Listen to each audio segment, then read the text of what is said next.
Hello friends, कसे आहात तुम्ही सगळे? मजेत ना? असेच मजेत राहा, आनंदात राहा हीच आपण आईची गंमतचरणी प्रार्थना करूया आणि आजच्या रेसिपीला सुरुवात करूया।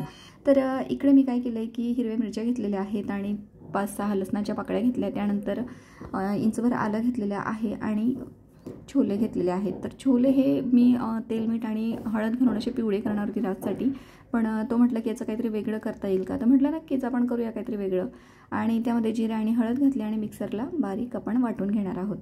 तर ते मी आता बाउलमध्ये काढून घेते। तर फ्रेंड्स, तुमच्याशी ना एक किस्सा मला शेअर करायचा होता की राजला ना एक फॉर्म मिळाला होता आणि तो भरायचा होता। तर स्कूल कॉलेजचे जे फॉर्म वगैरे भरण्याची कामं असतात ते मुलांना मी करायला लावतो की तुम्ही स्वतःच भरा म्हणून, त्यांना सवय होते या गोष्टींची। तर त्या ठिकाणी 2 कॉलम होते की एक वडिलांची माहिती भरायची होती आणि एक आईची माहिती भरायची होती। तर मग त्याला प्रश्न पडला की इकडे काय लिहायचं। वडिलांचं तर त्याने लिहिलं की काय करतात म्हणून, मग तो मला विचारायला आला की मम्मा यार इकडं काय भरायचं मी, की तू काय करतेस म्हणून। तर त्यावेळेस थोडंसं वाईट वाटलं कुठेतरी की आपण काय करतो। तर म्हटलं तुला काय वाटतं की मी काय करते। तर तो म्हणाला की तू हाऊसवाईफ आहेस, गृहिणी आहेस। तर म्हटलं लिही बाबा मग तिकडे की ज्यांना कोणी गृहीत धरत नाही अशी गृहिणी। आणि थोडंसं कुठेतरी वाटतं आपल्याला की आपल्या डिग्री अजूनही कपाटातच पडल्या आहेत। तर असं तुमच्यासोबतही होतं का कधीतरी की कुठेतरी मनाला लागून जाते की आपण काय करतो आणि त्या कॉलममध्ये काय लिहायचं, सगळं करूनही आपण काहीच करत नाही असं त्या ठिकाणी गृहीत होत असतं। तर असू द्या, आपण इकडे ना काय घातलं आपल्या रेसिपीकडे वळूया आता। तर त्यामध्ये आपण दही घातलं आहे, त्यानंतर लाल तिखट घातलं होतं, चवीनुसार मीठ घातलं होतं, काळी मिरी पावडर आणि जिरे पावडर घातली होती। त्यामध्ये आपण पोहे देखील भिजवून घातलेले आहेत आणि बाइंडिंगसाठी आपण थोडंसं चणा डाळीचं पीठ घालणार आहोत, 2 ते 3 चमचे। ते पण आपल्याला एकजीव करून घ्यायचं आहे। सगळं कालून झाल्यानंतर इकडे मी बटाटा उकळलेला होता, तर तो पण मी घालणार आहे, 1 बटाटा। जर बटाटा नसेल तर आपण नाही घातला तरी चालणार आहे, तो ऑप्शनल आहे।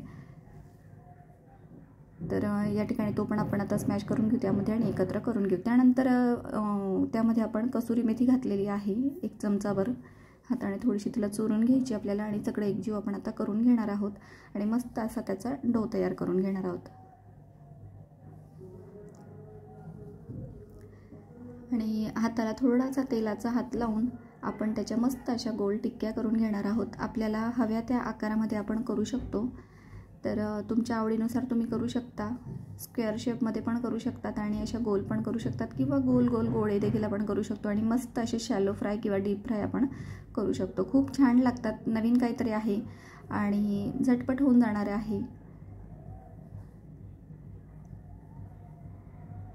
या ठिकाणी मी आता सगळ्या वळून घेते व्यवस्थित हातावर आणि एका बाजूला आपण कढई तापत ठेवणार आहोत गॅसवर आणि त्यामध्ये तेल घालून तेल छान असं गरम झालं की मीडियम टू हाय फ्लेमवर त्याला आपण फ्राय करून घेणार आहोत। या ठिकाणी बघा, तर या ठिकाणी आता तेल मस्त असं आपलं गरम झालेलं आहे आणि त्यामध्ये आपण टिक्क्या टाकून देणार आहोत आणि फ्राय करून घेणार आहोत सगळ्या। एका बाजूने छान अशा फ्राय झाल्या की आपण दुसऱ्या बाजूने पलटून घेणार आहोत आणि दोघं बाजूने मस्त अशा खरपूस आपण फ्राय करून घेणार आहोत। खूप छान लागतात, मी पण ह्या फर्स्ट टाइम ट्राय केल्या आणि खूप छान झाल्या होत्या। तर तुम्ही ट्राय करू शकतात याच्यासोबत, हिरव्या चटणीसोबत किंवा मग टोमॅटोचा सॉस किंवा शेजवान चटणीसोबत किंवा मेयोनीजसोबत खूप छान लागतात किंवा नुसत्याच देखील खायला अगदी छान लागतात। तुम्ही नक्की ट्राय करा। मस्त अशा खरपूस झालेल्या आहेत दोघं बाजूने आणि भरपेट अगदी पोट भरून जातं, जेवणाचं कामच राहत नाही अगदी।